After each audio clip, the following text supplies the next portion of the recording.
700 महानीति तेमा वाक्य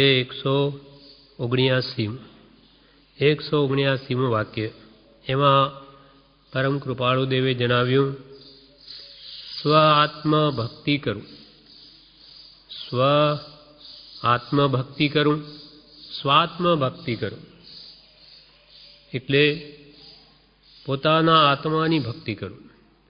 पोतानो आत्मा जे मूल स्वरूपे सहज शुद्ध स्वरूप है तेनी भक्ति करूं एटले मारा आत्मानी उन्नति थाय एवो अभ्यास करूं। पोताना दोषो तपासी ते दोषो दूर थाय अने गुणोनी वृद्धि थाय तेम करूं अने पोतानुं शुद्ध स्वरूप छे तेमां रहेवानो अभ्यास करूं। पण एमने एम पोताना शुद्ध स्वरूप में रहेवाय नहीं, तेना माटे क्षमा आदि जे आत्माना 10 लक्षण रूप धर्म है ए ज्यां सुधी प्रगटे नहीं त्यां सुधी पोतानो आत्मा पोताना अनंत सुख स्वरूप जे शुद्ध आत्मस्वरूप है तेने पामी न सके।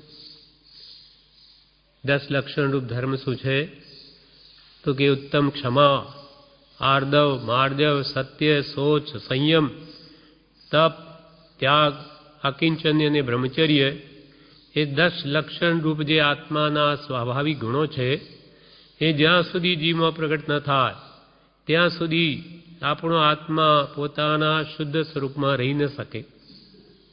एटले ए बधा गुणों मने केम प्राप्त थाय एना माटेनो प्रयत्न करूं।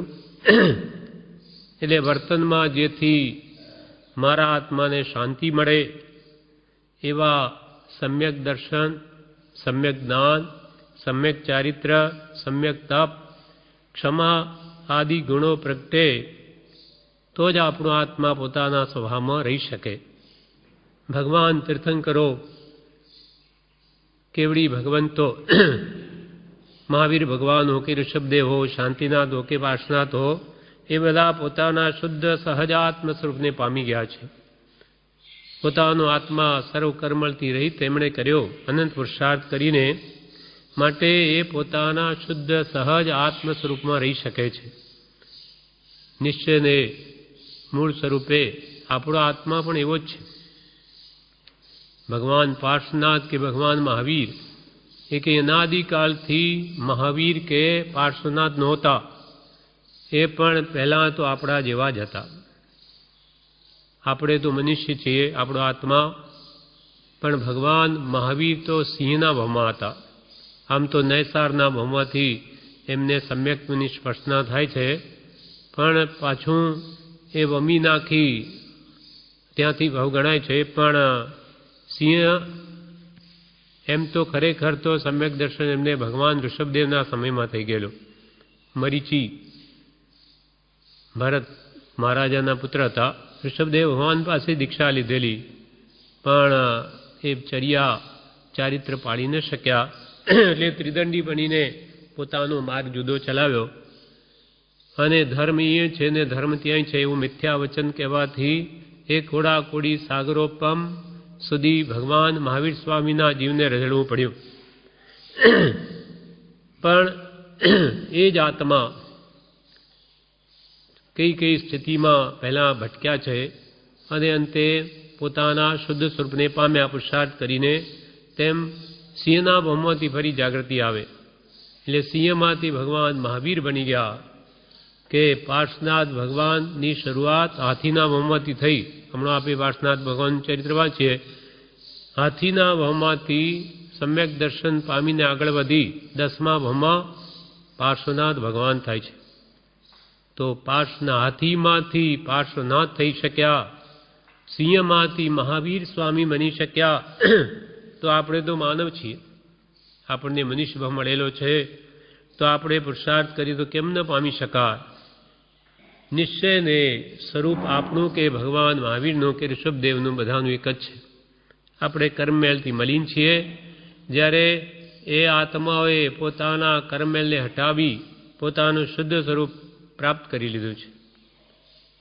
माटे हूँ पण आवुं मारुं शुद्ध स्वरूप मेळववा एकांतमां આત્માની ચિંતના કરું, એમ સ્વ આત્મભક્તિમાં રહું, મારા આત્માની ભક્તિ કરું કે મારો આત્મા પણ અનંત સુખ, અનંત જ્ઞાન, દર્શન, સુખ વીરીને પામે. જેવું ભગવાન પામ્યા તેમ હું પણ પામું. એકલા પણ હોઈએ ત્યાં ભક્તિ સહજ સ્વભાવરૂપ બની જાય એમ કરવા યોગ્ય છે.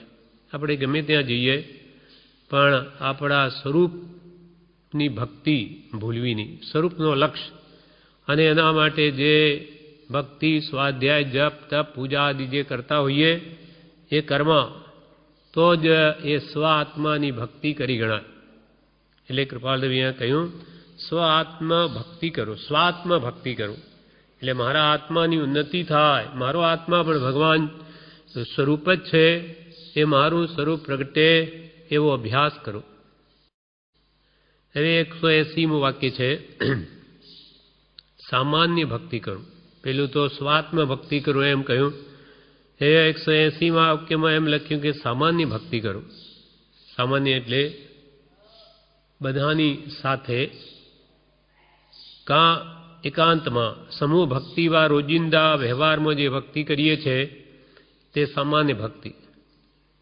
તે ભક્તિમાં એકલા હોઈએ કે સમૂહમાં હોઈએ પણ સ્વ આત્મ ભક્તિનો જ લક્ષ્ય હોવો જોઈએ.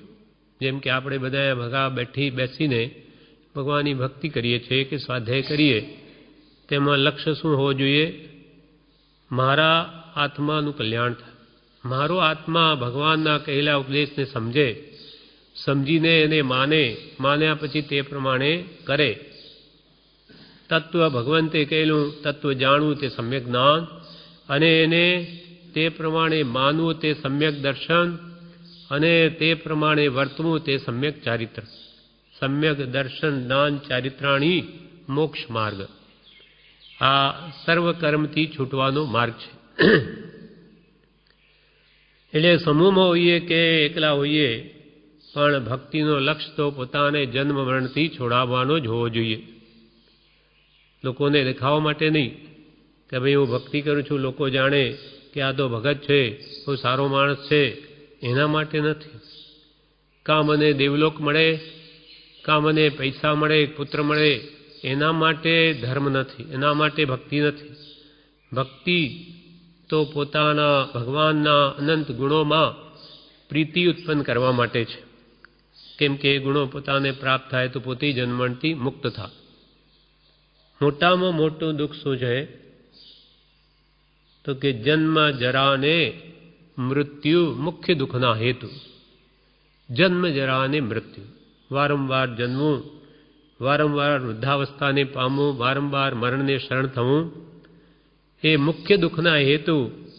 કારણ તેના બે કયા? રાગ, દ્વેષ, અણહેતુ. નકામા આ જીવ રાગ દ્વેષ કર્યા જ કરે છે અને એના ફળમાં નવા કર્મ બાંધીને ચાર ગતિમાં રઝળ્યા જ કરે છે. એટલે અહીંયા કહ્યું પોતાના આત્માના હિતને અર્થે જ બધું થવું જોઈએ. સમૂહમાં જુદા જુદા રાગમાં લક્ષ ન જવું જોઈએ અને એકાંતમાં પ્રમાદી બની કડકડ બોલી જાય કે ઊંઘે કે વિચારો ભટકતા રહે તેમ પણ ન થવું જોઈએ. એટલે આપણે સમૂહમાં બેઠા કોઈ વ્યક્તિ નવી નવી રાગો બોલે તો કે રાગમાં લક્ષ ન જવું જોઈએ, પણ ભગવંતે શું ઉપદેશ આપ્યો ત્યાં લક્ષ રહેવો જોઈએ. અને સમૂહમાં નહીં હોય ને એકલા ભક્તિ કરતા હોઈએ તો પણ પ્રમાદી થઈ હવે કે કોણ અહીંયા જોનાર છે, કડકડ બોલી જાય, પોતાનું મન ક્યાંય ફરતું હોય અને એકદમ ઝડપથી બધું પૂરું કરી દે, અથવા ઊંઘે એકાંતમાં, અથવા એના વિચારો તો ભટકતા જ રહે, એમ પણ એકાંતમાં ન થવું જોઈએ. એટલે જે વખતે જે આત્માને હિતકારી હોય તેમ વર્તવું જોઈએ. એટલે કૃપાલદેવે આત્મસિદ્ધિમાં કહ્યું જ્યાં જ્યાં જે યોગ્ય છે તહાં સમજવું તેહ, ત્યાં ત્યાં તે આચરે આત્માર્થી જને. જ્યાં જ્યાં આત્મા પ્રમાદી થાય, વિશેષ પુરુષાર્થી બને, તે પ્રકારે વર્તન કરવું. હવે વાક્ય છે એટલે આ વાક્ય તો સામાન્ય ભક્તિ કરું. 179મું વાક્ય તો સ્વાત્મ ભક્તિ કરું. હવે 181મું વાક્ય છે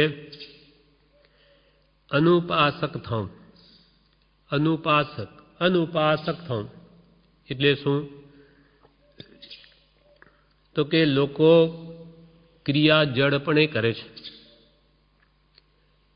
એ ધર્મ ક્રિયા કરીને શું પ્રાપ્તિ કરવી છે એ લક્ષ્ય ન હોય તો એ જડની જેમ જ ક્રિયા છે. લોકો ક્રિયા જડપણે કરે છે તેનો અનુપાસક થાઉં એટલે હું પણ જડની જેમ ક્રિયા ન કરું. ભક્તિ કરું, સ્વાધ્યાય કરું, પૂજા કરું, એ વગેરે કરીને મને શું પ્રાપ્તિ થાય છે, મારા કશાયો ઘટે છે કે નહીં, ક્રોધ માન માલ લોભાદી ઘટે છે, झूठ कड़ कूड़ कपट वगैरह ओछा थाय छे, भगवाननो शुं उपदेश छे त्यां लक्ष्य थाय पहोंचे छे. एम मूर्ति पूजा में पण लोको विचार वगर जो प्रवर्ते तो ये यथार्थ पूजा थई न गणाय. भगवाननी मूर्ति पूजा शा माटे छे के भगवाने आ पगथी विचरीने केटला जीवोनो उद्धार कर्यो, हाथथी वरसीदान आप्युं, मोढेथी उपदेश आपीने हजारों जीवोने मोक्ष मार्गे वाळ्या. आवा दरेक गुणों एना अंगना स्पर्श करता याद आववा जोईए.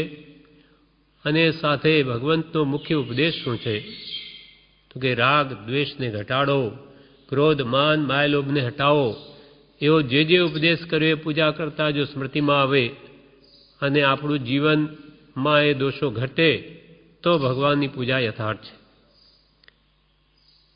परम कृपाळु देवे तो मूर्ति पूजक ने प्रभु पूजक कर्या कि भाई तमे मूर्ति पूजा करो छो पण ज्यारे मूर्तिनी पूजा करो त्यारे तमे विचारो कि आ मारा प्रभु छे, ए परमात्मा छे. परमात्मा तत्व केम पाम्या, केवी रीते भगवान महावीर परमात्मा थया, एमणे शुं शुं कर्युं जीवन में, एमनो आखो जीवन विचारो, एमने केटलो पुरुषार्थ कर्यो छे कर्म मळ हटावा.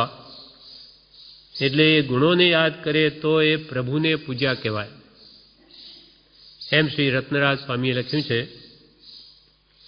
एटले क्रिया जड़ने जे ज्ञान दशानी खामी होय छे ते एमणे पूरी पाड़ी. कृपाल के पूजो पण भगवानना गुणोने याद करीने पूजो अने गुणो मने प्राप्त थाय एवी भावना करो. अनुपासक थाऊं एटले केवल क्रिया जड़ नहीं बनूं. एवी आंधળી भक्ति के सांड भक्ति शुं फळ आवशे ते जीव जाणतो ज नथी. भक्ति रोजे करे पण भक्तिनुं परिणाम शुं, मने शुं जीवनमां परिवर्तन आव्युं. आखो वर्ष बाळक भणे तो परीक्षामां पास थयो के नहीं ए ख्याल आवे कि भाई ए भण्यो ज नथी जो फेल थाय छे. एम वेपार पण आखो वर्ष करीने सरवाळे जुए छे 12 महीने कि नफो छे कि नुकसान छे. तेमां आपणे पण भगवाननी भक्ति करी अने आपणा जीवनमां शुं परिवर्तन आव्युं.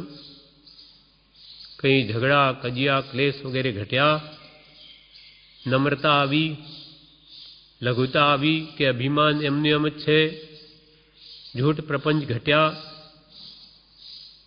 के परिग्रह प्रत्येनी ममता मूर्छा भाव घट्यो, मोह ओछो थयो कि नहीं, कुटुंब प्रत्येनो के धनादि प्रत्येनो ए बधुं आपणे तपासवुं जोईए. ए जो न तपासे तो एक क्रिया जड़पणी थई. एवी आंधળી भक्ति के सांड भक्तिनुं शुं फळ आपशे ते जीव जाणतो नथी. पोतानी कल्पनाथी करे ते सांड भक्ति छे. जेम के घणा ढोल नगारा भाव जगत ने भूलवा माटे करे पण एमां भगवाननुं शुं कहेवुं छे ए उपदेश तो आपणा कानमां जतो ज नथी. खाली हार्मोनियम के तबलाना अवाजमां ज आपणे लीन थई जईए अने सरवाळे एम मानीए कि खूब भक्ति थई भगवाननी, पण भगवाननुं शुं कहेवुं हतुं ए तो कोई ख्याल ज न आव्यो. ए उपदेशनुं वारंवार विचार के पर्यटन मनमां न थाय, भावना एनी अनुपरीक्षा तो ये भगवंतनो बोध जीवन में उतरतो नथी. અને જીવ માની બેસે કે ખૂબ ભક્તિ કરી. એ જ્યાં કહે છે તેને જ્ઞાનીઓ સાંડ ભક્તિ કહે છે. જેમ વૈષ્ણવ લોકો પણ ખૂબ ઢોલ પીટે કૂટે અને માને કે ખૂબ ભગવાનની ભક્તિ કરી આવે. એક વાત કરી વૈષ્ણવની પ્રવેશિકામાં આવે કે રાધા કૃષ્ણની ભક્તિ કરતા હતા લોકો, તે પેલો ગાનાર એમ બોલે કે રાધાને કાને ઝાલ ઝબૂકે. ત્યારે બીજા બધા તબલાને ઢોલકને એમાં હાર્મોનિયમમાં કંઈ એમને કેમ શું સંભળાયું? તો કે રાધાને કાને ઝાલર બૂકે, રાધાને કાને ઝાલર બૂકે. બધા એમ ગાવા લાગ્યા. પછી કોઈએ પૂછ્યું કે ભાઈ આ શું, એનો અર્થ શું, તમે આખી ભક્તિ કરી? તો કે શું બોલ્યા તમે? તો કે રાધાને કાને ઝાલર બૂકે. રાધાને કાને ઝાલર બૂકે શું? તો કે એ તો અમને ખબર નથી, અમે તો એ સામે બોલતા હતા અમે બોલી ગયા. પેલા ભાઈ એમ બોલાવે કે રાધાને કાને ઝાલ ઝબૂકે, એવું કંઈ આભૂષણ પહેરેલું હશે એટલે શૃંગાર ભક્તિ છે વૈષ્ણવોની. પહેલાં તો રાધા અને પછી કૃષ્ણ. એ ખરેખર ત્યાં વિતરાગતા જ ક્યાં છે? ભગવાન મહાવીરનો ઉપદેશ છે, વિતરાગનો ઉપદેશ છે. ભગવાન તીર્થંકરો પાસે કોઈ રાગનું ચિહ્ન સ્ત્રી રૂપે નથી કે દ્વેષનું ચિહ્ન કોઈ શસ્ત્ર રૂપે નથી. એટલે ખરા દેવ તો વિતરાગ જ છે. વિતરાગ સમો દેવો ન ભૂતો ન ભવિષ્યતિ. ત્રણેય કાળમાં ભગવાન તીર્થંકર જેવા કોઈ દેવ થયા નથી, સતદેવ, અને થવાના પણ નથી. તો આવા સાચા પુરુષોની ભક્તિ સાચા ભાવથી થવી જોઈએ અને એમનો ઉપદેશ શું છે એ આપણા કાનમાં બરાબર સંભળાવવો જોઈએ અને એનો ભાવ ભાસવો જોઈએ. એટલે અહીંયા કે નહીં તો એ સાંડ ભક્તિ થઈ. સાંડની જેમ નગારા તવારા કૂટે અને અંતમાં કંઈ હાથમાં ના આવે. પોતાની કલ્પનાથી કરે તે સાંડ ભક્તિ છે. બળદને નાથ ન હોય તો ગમે ત્યાં જાય. બળદને જે નાથ ઘાલેલી ન હોય નાકમાં તો એ ગમે ત્યાં ભટકે. તેમ નાથ એટલે દોરી હોય, તેને જ્યાં લઈ જવો હોય ત્યાં જાય. આ દ્રષ્ટાંત આપ્યું. એને નાદ ઘાલેલી હોય તે બળદને જ્યાં લઈ જવો હોય ત્યાં લઈ જઈ શકાય. તેમ નાનીના દોરવાથી ભક્તિ કરે તે સાંડ ભક્તિ ન કહેવાય. નાની પુરુષો જેમ કહે તેમ દોરે, જેમ એ દોરે તેમ દોરવાય તો એ સાંડ ભક્તિ ન કહેવાય. સાંડ ભક્તિમાં ભાવ હોય નહીં. ખાલી શું બોલે ખબર નથી અને તો કે છે એમાં ભાવ પણ ના આવે. શું બોલે ખબર નહીં. એટલે સાંડ ભક્તિમાં ભાવ હોય નહીં, માત્ર જડ ક્રિયા હોય. જડની જેમ એક ક્રિયા કરે જાય. પણ જ્યારે જ્ઞાનીની ભક્તિ જ્ઞાન સહિત એટલે આત્માના લક્ષ્યપૂર્વક હોવાથી તેમાં ભાવ હોય અને તે જ આગળ વધારી જીવને ઠેઠ મોક્ષ સુધી લઈ જઈ શકે છે. પણ જ્ઞાની પુરુષો દ્વારા ક્યાં લક્ષ્ય રાખવો જોઈએ એવો આત્માર્થનો લક્ષ્ય પહેલાં એ આપણને કરાવે. એમ આત્માના લક્ષ્યપૂર્વકની ભક્તિ તે જ આપણને આગળ વધારી અને ઠેઠ મોક્ષ સુધી પહોંચાડી શકે છે. એટલે 181માં વાક્યમાં એમ કહ્યું અનુપાસક થવું. અનુપાસક થવું શાનો? તો કે આ જડ ક્રિયા કરવાનો અનુપાસક થવું. કોઈ ક્રિયા જડ થઈ રહ્યા, શુષ્ક જ્ઞાનમાં કોઈ માને માર્ગ મોક્ષનો કરુણા ઉપજેજો. નાની પુરુષોને દયા આવે કે એટલું બધું જપ તપ બધું કરે પણ કરીને શું પ્રાપ્તિ કરવી છે? માન મોટાઈ માટે તો નથી. એ લક્ષ્ય જો પૂરો ન હોય તો એટલું બધું કાયક્લેશ કરવા છતાં એની મુક્તિ થતી નથી. માટે કે આવું ક્રિયા કરું પણ જડ પડે ન કરું. જ્ઞાન ક્રિયાભ્યામ મોક્ષ. ક્રિયા તો કરવી જ પડશે. ખાલી વાતો કરીએ કંઈ કલ્યાણ થાય નહીં. પણ ક્રિયા કરવી પણ સમજીને કરવી. જ્ઞાન સહિતની ક્રિયા કરવી. શિવજીજી મહારાજ નવપદજીની પૂજામાં પણ આ જ લખ્યું છે. પ્રથમ જ્ઞાનને પછી ક્રિયા, શ્રી સિદ્ધાંતે ભાખ્યો રે. જ્ઞાનને વંદો જ્ઞાન મનિંદો, નાનીએ શિવ સુખ ચાખ્યું રે, સિદ્ધ ચક્ર પદ વંદો રે ભવિકા, જમ ચિરકાલે નંદો રે, સિદ્ધ ચક્ર પદ વંદો રે ભવિકા, જેમ ચિરકાલે નંદો રે. નવપદજીની પૂજામાં વિશ્વવિજયજી મહારાજ કહે છે કે પ્રથમ જ્ઞાન પછી અહિંસા. અહિંસા પાળવી એ ક્રિયા થઈ, પહેલાં જ્ઞાન. પહેલાં તો અહિંસા કેમ પાળવી, શા માટે પાળવી, એ પાળવાથી શું લાભ, કેવી રીતે શુદ્ધ રીતે પાળવી, એ બધું જાણો. એ સત્સંગ દ્વારા વાંચન વિચારથી ક્રિયા ભગવંતે કેમ કરવા કહ્યું એ પહેલાં જ્ઞાન મેળવો, જાણીને પછી તે પ્રમાણે કરો. પછી કે જાણી લીધું પણ તે પ્રમાણે કરે નહીં તો પણ કંઈ લાભ નહીં થાય. જ્ઞાન ક્રિયાભ્યામ મોક્ષ, જ્ઞાન સહિતની ક્રિયાથી જ મોક્ષ થાય. એકલી ક્રિયાથી પણ મોક્ષ નથી અને એકલા જ્ઞાનથી પણ મોક્ષ નથી. એકલી ક્રિયા જ્ઞાન વગરની તે જડ ક્રિયા કહેવાય અને એકલું જ્ઞાન ક્રિયા વગરનું તે શુષ્ક જ્ઞાન કહેવાય. હવે 182મું વાક્ય એનું જ છે શુષ્ક જ્ઞાનીઓ માટે કે એ છે નિરભિમાની થવું. નિરભિમાની થવું એટલે કે અભિમાન રહિત થવું, વિનયી થવું, લઘુ થવું. એટલે ઉપરના વાક્યમાં ક્રિયા જળનો દોષ દૂર કરવા કહ્યું, તેમ અહીં શુષ્ક જ્ઞાનીમાં જે અભિમાનનો દોષ હોય છે તે ન રાખવા જણાવ્યું. ખૂબ જાણી શાસ્ત્ર જ્ઞાન અને પોતાને એમ માને કે હું તો બધું જાણું, વાતો કરતો થઈ જાય પણ એના જીવનમાં કોઈ પરિવર્તન નહીં હોય, એ બોધ પરિણમ્યો નહીં હોય તો એનું જ્ઞાન શુષ્ક જ્ઞાન છે, સૂકું જ્ઞાન છે, લુખ્ખું જ્ઞાન છે.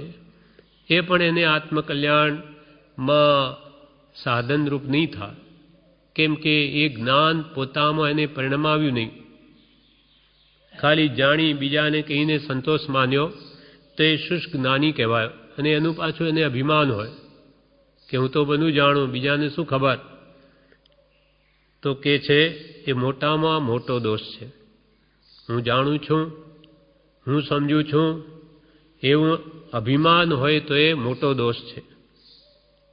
જેમ ધન વગેરેનું અભિમાન કરતો હોય તેમ જાણવાનું પણ અભિમાન કરે તો તે સત સમજી શકે નહીં. જેમ પૈસાદાર હોય તો એનો નશો હોય, એનો અભિમાન હોય. બધાને જો એવું નથી પણ એ અભિમાનનું એક કારણ છે. કહ્યું છે નીતિમાં કે કનક કનક તે 100 ગુની માદકતા અધિકાઈ, વહ ખાય બોરાઈ વહ પાય બોરાઈ. કનક એટલે સોનું અને કનક એટલે ધંતુરો. એક નશીલી વસ્તુ આવે, એ ધંતુરો તો જે ખાય ત્યારે એને ગાંડ પણ ચડે, એનો મદ આવે. પણ આ સોનું તો માત્ર મળી જાય તેનાથી જ એને 100 ગણો મદ વધી જાય. કનક કનક તે 100 ગુની માદકતા અધિકાઈ એટલે ધંતુરો એનું નામે કનક અને સોનાનું નામે કનક. ધંતુરા કરતાં પણ સોનાનું મદ 100 ગણું અધિક છે. કનક કનક તે 100 ગુની માદકતા અધિકાઈ વ ખાય બોરાઈ. કે આ જે ધંતુરો છે એ તો ખાય ત્યારે બોરાઈ એટલે ગાંડો થાય, એટલે કે એને નશો ચડે. પણ વહ પાય બોરાઈ, ધન તો મળી ગયું ત્યાંથી જ એનો એને 100 ગણો મદ વધી જાય. જાણે કે હું તો હવે સમજુ, ડાયો, બધા કરતો મોટો એમ પોતે માની બેસે છે. બધાને જો એમ નથી કહેવું, મોટે ભાગે જેને સત્પુરુષ નથી મળ્યા આવા સંસારી જીવોમાં અભિમાન આવવાનું એક કારણ છે. એટલે ધન વગેરેનું જેમ અભિમાન કરતો હોય તેમ જાણવાનું પણ અભિમાન કરે કે મને બધી ખબર છે, બીજાને શું ખબર. તો એવો જીવ સતને સમજી ન શકે. કેમ કે એને તો માની લીધું મને બધી ખબર છે, હું જાણું છું. કૃપાલદેવના શબ્દો, હું જાણું છું, હું સમજું છું. એવા પ્રકારનું જે માન જીવને રહ્યા કરે છે તે માન. હું જાણું છું, હું સમજું છું. એટલે એને વિશેષ આગળ વધવાના દ્વાર બંધ થઈ ગયા. જાણેલાને કોણ જણાવી શકે? અને કહે તો પણ ન માને, કેમ કે મને તો બધી ખબર છે. એવું માન જ્યાં સુધી હોય ત્યાં સુધી જીવ જ્ઞાની પુરુષની આજ્ઞા ઉઠાવી ન શકે. મને તો બધી ખબર છે એટલે એવો જીવ જ્ઞાની પુરુષની આજ્ઞા ઉઠાવી શકે નહીં. અને અભિમાન કરીને કોઈ મોક્ષે ગયા નથી. માટે નિર્ભિમાની થવું, અભિમાન રહિત થવું. અભિમાન તો મોટામાં મોટું પાપ છે. તુલસીદાસજીએ શું કહ્યું? दया धर्म को मूल है ने पाप मूल अभिमान. तुलसी दया ने छोड़िए जबलक घट में प्राण. भगवान महावीर ने मुख्य उपदेश એ છે અહિંસા પરમો ધર્મ. ઉત્કૃષ્ટ ધર્મ સર્વોત્કૃષ્ટ તે શું? અહિંસા. એક જીવ માત્રની હિંસા. દ્રવ્યથી તો શું એટલે કે હા શરીરથી તો મારે જ નહીં. ભગવાનનો ઉપદેશ મહાવીરનો પણ કે છે એને વચન પણ એક એવું ન કહેવું કે સામાન્ય દુઃખ થાય, અથવા મનથી એવો વિચાર પણ ન કરવો કે એને દુઃખ થાય. એમ મન વચન અને કાયા ત્રિવિધે એટલે 9 કોટી ધર્મ ભગવાન મહાવીરનો છે. એટલે મનથી કરવું નહીં, કરાવવું નહીં, અનુમોદવું નહીં. વચનથી કરવું નહીં, કરાવવું નહીં, અનુમોદવું નહીં. અને કાયાથી પણ કરવું નહીં, કરાવવું નહીં, અનુમોદવું નહીં. ભગવાન મહાવીરનો તેવો ઉપદેશ છે કે આ માર શબ્દને જ મારી નાખો, માર શબ્દ જ ન જોઈએ એવો ભગવાનનો સૂક્ષ્મ દયાનો ઉપદેશ. નાનામાં નાના જંતુને પણ દુઃખ ન થાય એવા સ્થાવરમાં જળકાય, થળકાય, પૃથ્વી, વનસ્પતિ, વાયુ કાય બધામાં જીવો રહેલા છે, એમને પણ કેમ અભયદાન મળે એવો ભગવાનનો ઉપદેશ. પછી ત્રસ્કાયની તો આજ્ઞા હોય નહીં, હાલતા ચાલતા જીવોને મારવાની, પણ આ એકંદરી જીવોને બચાવો એવો ભગવાનનો ઉપદેશ. નહીં તો આ બધાના ફળ તમને ભોગવવા જ પડશે. કોઈ પણ ક્રિયા વાંજણી નથી. જે કરશે પાપ તેના ફળ એને ભોગવવા જ પડશે. કેમ કે ત્રીજું પદ આત્મા કરતા છે અને ચોથું પદ આત્મા ભોગતા છે. હવે વાક્ય 183માં મનુષ્ય જાતિના ભેદ ન ગણું. આ 700 મહાનીતિ કૃપાલદેવે 3 કલાકમાં લખેલી. એમાં આ બધાને માટે લાગુ પડે એવી છે. આ બધી વ્યવહારિક શિક્ષા છે, વ્યવહાર શુદ્ધિ માટે. કેમ કે જ્યાં સુધી વ્યવહાર શુદ્ધ ન હોય તો એ પરમાર્થ રૂપ ધર્મક્રિયા યથાર્થ કરી ન શકે. વ્યવહારમાં ઝૂઠ, પ્રપંચ, ચોરી બધું કરતો હોય એ શું ધર્મ આરાધી શકે? 183મું વાક્ય છે મનુષ્ય જાતિના ભેદ ન ગણું. મનુષ્ય જાતિમાં જે અનેક ભેદ છે એને ગણું નહીં. અર્થાત આ ફલાણી જાતિનો છે, આ આપણી જાતિનો નથી એમ કરીને એના પ્રત્યે કોઈ દ્વેષ બુદ્ધિ ના આણું. સર્વજીવ પોતપોતાના કર્મને અનુસાર કુલમાં જાતિમાં જન્મે છે. બધા આત્મા છે, બધા પરમાત્મા જેવા છે, કોઈને દુઃખ ન પાય. સર્વાત્મમાં સમદ્ર સ્થિત્યો આ વચનને હૃદયે લખો. સર્વાત્મમાં સમદ્ર સ્થિત્યો આ વચનને હૃદયે લખો. હૃદય લખો કે બધા આત્મા મારા જેવા છે. આત્મવત સર્વભૂતેષુ ય પશ્યતિ સહ પશ્યતિ. બધા મારા જેવા આત્મા છે. મારાથી કોઈ ન્યૂન નથી. અધમમાં અધમ તો હું છું. કે મને ભગવાન મળ્યા છતાં ભગવાન કહે તેમ નથી કરતો, માટે મારા જેવો દુષ્ટ પાપી આ જગતમાં કોઈ નથી. કદાચ પાપી અંજનચોર જેવાને ભગવાનનો ભેટો થયો તો શીઘ્ર આરાધના કરીને મુક્તિ મેળવી લીધી, પણ હું એવું કરતો નથી. ભગવાન મળ્યા છતાં પણ પાપને છોડતો નથી. માટે મારા જેવો અધમમાં અધમ આ જગતમાં કોઈ નથી. અધમાધમ અધિકો પતિત સકળ જગતમાં હુંય.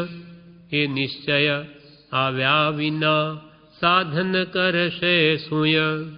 એ નિશ્ચય જ્યાં સુધી હૃદયમાં ના આવે ત્યાં સુધી ગમે એટલા સાધન મળે, ભગવાન મળે, સત્સંગ મળે કે બધું જ મળે, ઉચ્ચ કુળ મળે, પૈસાનો જોગ હોય, શરીર સારું હોય, પણ આત્માર્થ ન સાધે તો શું કામનું? એટલે અહીંયા શું કે છે કૃપાલદેવ, મનુષ્ય જાતિના ભેદ ન ગણો. એટલે મોટી મોટી લડાઈઓ થાય છે તે બધી જાતિ ભેદને લઈને છે. જેમ કે આ જર્મની છે, પહેલાં 6 દેશો જે ગણાય, ઇંગ્લેન્ડ, પેરિસ વગેરે, આયર્લેન્ડ, આ બધા 6નું એક ભેગું યુરોપ કહેવાતું.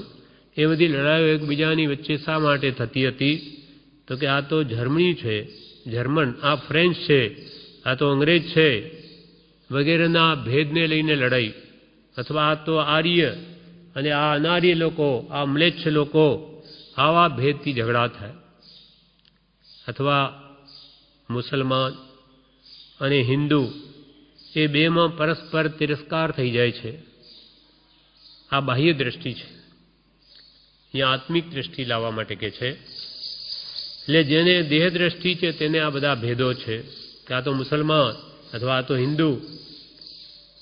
આ બહિરાત્મપણું છોડવા માટે કહે છે કે જેને ભગવાન થવું છે, ભગવાન જેવો આત્મા શુદ્ધ પ્રાપ્ત કરવો છે, તો એને તો આ ભાવો બધા ભૂલવા પડશે.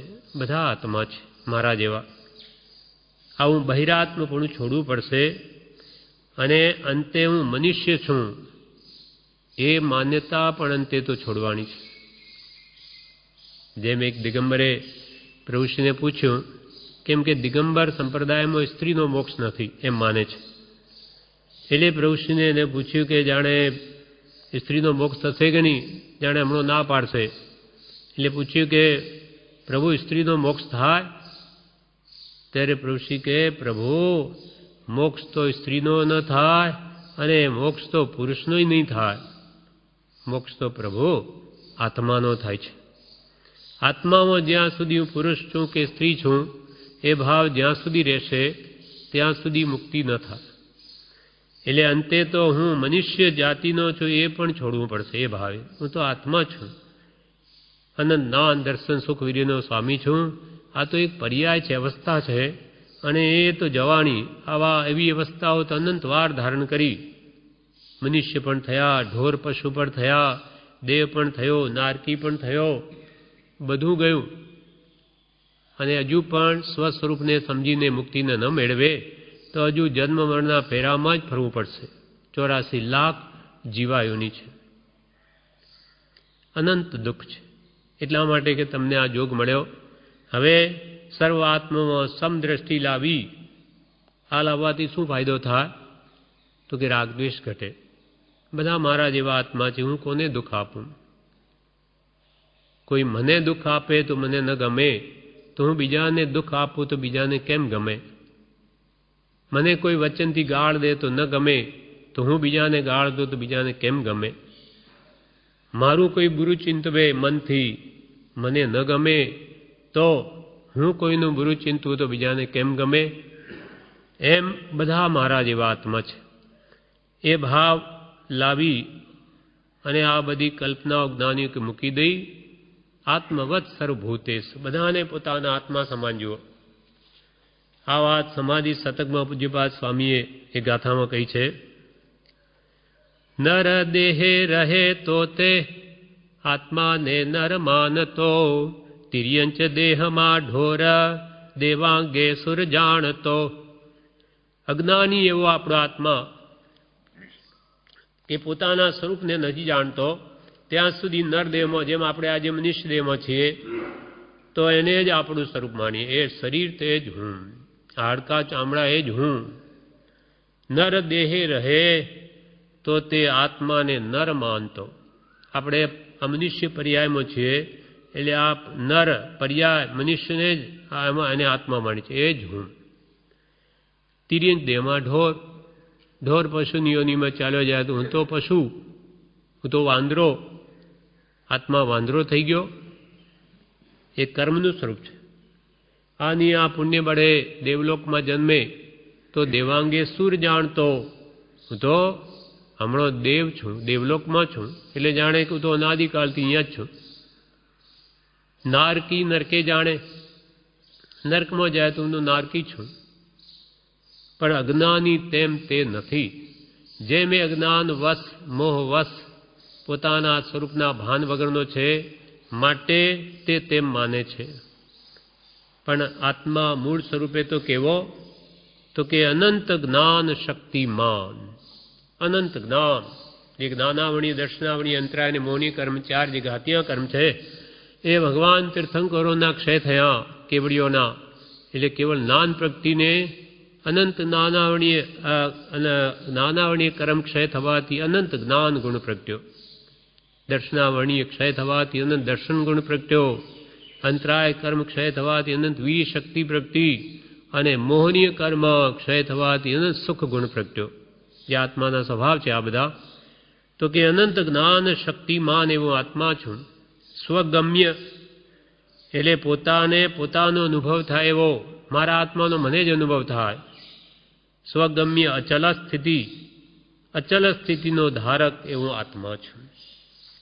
અચળ સ્થિતિ, હું મારા સ્વભાવથી કદી ચલાયમાન થતો જ નથી. અર્થાત આત્મા પોતાના શુદ્ધ ચૈતન્ય સ્વરૂપ મય છે, ચેતના લક્ષણવાળો જીવ, જ્ઞાન દર્શન ઉપયોગમય, એ મૂકીને આત્મા કદી જડ થતો જ નથી. અચળ સ્થિતિવાળો છે.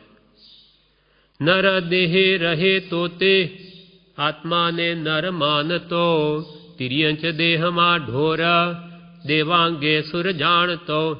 નારકી નરકે જાણે પણ અજ્ઞાની તેમ તે નથી. અનંત જ્ઞાન શક્તિમાન સ્વગમ્ય અચલ સ્થિતિ. આ પ્રમાણે આ વાક્યમાં કૃપાલદેવ કે મનુષ્ય જાતિના ભેદ ન ગણ. આ વાણીઓ છે, બ્રાહ્મણ છે. પ્રભુ શ્રી કહે આ તો વાણીઓ બ્રાહ્મણ, આ તો સ્ત્રી પુરુષ, આ બાળક યુવાન, આ રોગી, આ નિરોગી, આ બધા કે ભાવ ભૂલવા જેવા છે. આ આત્માનું સ્વરૂપ નહીં, આ બધું કર્મનું સ્વરૂપ છે. આત્મા તો સહજ આત્મ સ્વરૂપ છે. શુદ્ધ આત્મા પરમાત્મા જેવો છે. અપ્પાસો પરમપ્પા, આત્મા જ પરમાત્મા છે.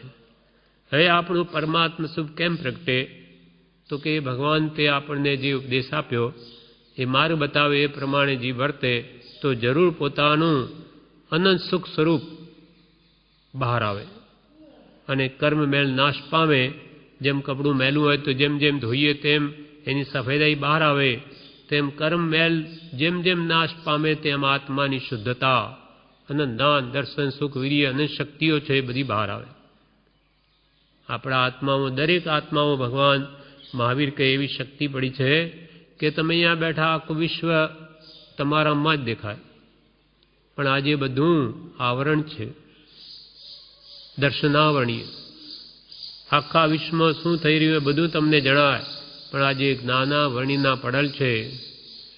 તમે આજે કે સુખ માટે બધા ફાંફા મારો, ખાવામાં, જોવામાં, સૂંઘવામાં, સાંભળવામાં, સ્પર્શવામાં સુખ કલ્પો, જ્યારે અનંત સુખનો ભંડાર તારો આત્મા જ છે. જડમાં સુખ છે જ નહીં, સુખ ગુણ તો આત્માનો છે. તેમ કેટલા બધા અંતરાય પડ્યા છે. આ જીવ કેટલી બધી ઈચ્છાઓ કરે, પણ પોતામાં તો અનંત શક્તિઓ પડેલ છે. પણ એ જીવ ભગવંતે કહ્યું તેમ પુરુષાર્થ કરીને બહાર લાવે તો બધાની બહાર આવી શકે એમ છે. હવે આ પ્રમાણે 183મું વાક્ય પૂરું થયું. હવે 184મું વાક્ય. જડની દયા ખાઉં. જડની દયા કેવી રીતે ખાઉં? જડ વસ્તુ તો કંઈ સમજે નહીં. પણ અહીંયા વિવેચનમાં એમ કહ્યું બ્રહ્મચારીજીએ કે જડ એવા અજ્ઞાની દયા ખાઉં. અજ્ઞાની છે તે જડ જેવો જ છે, કેમ કે એને વિવેક નથી, સત અસતનું ભાન નથી. એટલે જડ એવા અજ્ઞાનીની દયા ખાઉં. ધનાદિક પદાર્થો જે જડ છે, એ ધનાદિક જડ પદાર્થોમાં જેની બુદ્ધિ છે તે આત્માનું મહાત્મ્ય ક્યારે સમજશે? જડ ધન આદિ જડ વસ્તુ છે, એને મેળવવા માટે આખું જીવનનો ભોગ આપી દે છે. જ્યારે ધન આદિ પદાર્થો એની સાથે આવવાના નથી અને એ નિમિત્તે જે રાગ દ્વેષ કામ ક્રોધાદિ ભાવો 18 દોષ સેવે એના ફળ એને જ ભોગવાના અને ધન યા જ રહે. એટલે કે ધનાદિ એવા જડ પદાર્થોમાં જેની બુદ્ધિ છે તે આત્માનું મહાત્મ્ય ક્યારે સમજશે એવા જીવોની જ્ઞાનીઓને દયા આવે છે. આખું જીવન કર્મ બાંધવામાં જ કાઢે તે આત્માનું કલ્યાણ ક્યારે કરશે અને ઉડતો આત્માને કર્મથી ભારે કરે આવા જીવોની કે દયા ખાઉં. જડ એવા અજ્ઞાનીની દયા ખાઉં. ધનાદિક જડ પદાર્થોમાં જેની બુદ્ધિ છે તે આત્માનું મહાત્મ્ય ક્યારે સમજશે અથવા જડ એવો અજ્ઞાની જીવ ઉપસર્ગ વગેરે કરે ત્યારે પણ જ્ઞાનીને દયા આવે છે. કેમ દયા આવે? તો કે જ્ઞાની એમ વિચારે છે કે ઉપસર્ગ કરનારને, જ્ઞાની પુરુષના ઉપસર્ગ કરનારને સત્પુરુષ કલ્યાણનું કારણ છે એવું તેને ભાન નથી.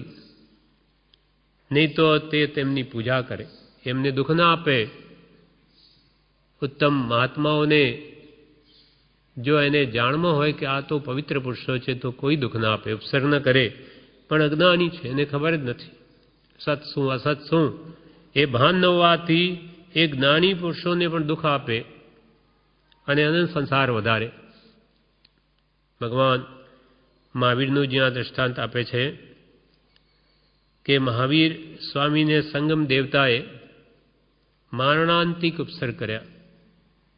ભગવાનને મારી નાખવા માટે 6 મહિના સુધી રાત દાડો ઉપસર્ગ કર્યા છે. વજ્ર જેવી કીડીઓ પોતે બની એ દેવ ભગવાનના શરીરમાંથી આર પાર નીકળી આવજાવ કરે એવા ભયંકર દુઃખ દીધા. તો પણ ભગવાનની આંખમાં પોતાના દુઃખ માટે એક પણ આંસુ આવ્યું નહીં. આટલું બધું 6 મહિના સુધી પીડા કરી તો પણ ભગવાનના આંખમાંથી એક પણ આંસુ ન સર્યું. પણ જ્યારે 6 મહિના પછી એ સંગમ દેવતા થાકીને ત્યાંથી જાય છે તે વખતે ભગવાનને અત્યંત દુઃખ લાગ્યું છે. કેમ કે ઓહો, અમારી પાસે આવીને બધા જ ભલે દુઃખ આપે મારે તેને પણ તારે એવા ભગવાન બધાને સુખનો માર્ગ એનું પણ અંતે કલ્યાણ કરે, પણ આ બિચારો અનંત સંસાર વધારીને જાય છે. એવી દયા એ જીવ પર આવવાથી ભગવાનના આંખમાંથી આંસુ આવી ગયા. કેમ કે સંગમ દેવતા અભવી હતો, કોઈ કાળે જેનું કલ્યાણ થવાનું નથી, એટલે અંતે પણ એ બુઝ્યો નહીં, એટલે ભગવાનના આંખમાંથી આંસુ આવી. એ જ વાત પરમ કૃપાળુ દેવ ઉપદેશ છાયામાં જણાવે છે. શ્રીમદ રાજચંદ્ર ગ્રંથમાં 691 પાન ઉપર કહ્યું, કૃપાલદેવના શબ્દો: શ્રી મહાવીર સ્વામીને સંગમ નામે દેવતાએ બહુ જ પ્રાણ ત્યાગ થતાં વાર ન લાગે તેવા પરિસહ દીધા. પ્રાણ છૂટી જાય એને એવા ભયંકર ઉપસર્ગ કર્યા કે એક આપણી નજર સમક્ષ આવી જાય તો આપણા પ્રાણ છૂટી જાય, હાર્ટ ફેલ થઈ જાય. આવી ભયંકર પીડા એ સંગમ દેવતાએ ભગવાનને આપી છે. ત્યાં કેવી અદ્ભુત ક્ષમતા! ત્યાં તેઓએ વિચાર્યું, ભગવાનની કે કેવી અદ્ભુત ક્ષમતા! ત્યાં ભગવાને એમ વિચાર્યું કે જેના દર્શન કરવાથી કલ્યાણ થાય, નામ સ્મરણથી કલ્યાણ થાય, તેના સંગમાં આવીને અનંત સંસાર વધવાનું આ જીવને કારણ થાય છે. તમારા સંગમાં કોઈ પણ આવે તો એનું કલ્યાણ થાય, એમને દુઃખ આપે તેને પણ ભગવાન તો તારે, એને તો બધા પ્રત્યે સમ છે, સંભાવ છે. એને સ્મરવાથી કલ્યાણ થાય, તેના સંગમાં આવીને અનંત સંસાર વધારીને આ જાય છે. આવી અનુકંપા આવવાથી ભગવાનના આંખમાં આંસુ આવી ગયા. કેવી અદ્ભુત ક્ષમતા! પારકી દયા કેવી રીતે ઉગી નીકળી હતી! પારકી દયા, પારકા જીવની દયા ભગવાનના હૃદયમાં કેવી ઉગી નીકળી હતી કે પોતાને એટલું બધું દુઃખ આપ્યું તેનું કોઈ દુઃખ નથી, કોઈ રંજ નથી. એમાંય પોતે ભગવાન તો રાજી છે કે મારા આટલા કર્મ નિર્જરા, પણ સામો જીવ ખૂબ બંધાઈ ગયો, અનંત સંસાર વધારી દીધો. છતાં એની કોઈ માફી નહીં માગી ગયો. કેમ માપે, એને તો હજુ ભટકવું છે અનંતકાળ. એટલે ભગવાનની આ દયા આવી એના ઉપર, એની જડતા ઉપર, એની મૂર્ખતા ઉપર, એની અજ્ઞાનતા ઉપર. એટલે વાક્ય કૃપાલદેવે શું લખ્યું 184મું, જડની દયા ખાઉં. જડની દયા એટલે જડ જેવા આ અજ્ઞાનીઓની દયા ખાઉં, કે જેને સત અસતનું ભાન નથી, પાપ શું પુણ્ય શું એનું પણ જેને કંઈ જ્ઞાન નથી, આવા અજ્ઞાની જીવોની દયા ખાઉં. હવે આગળ 185મું વાક્ય છે, વિશેષથી નયન ઠંડા કરું, જે આપણે આવતીકાલે લઈશું.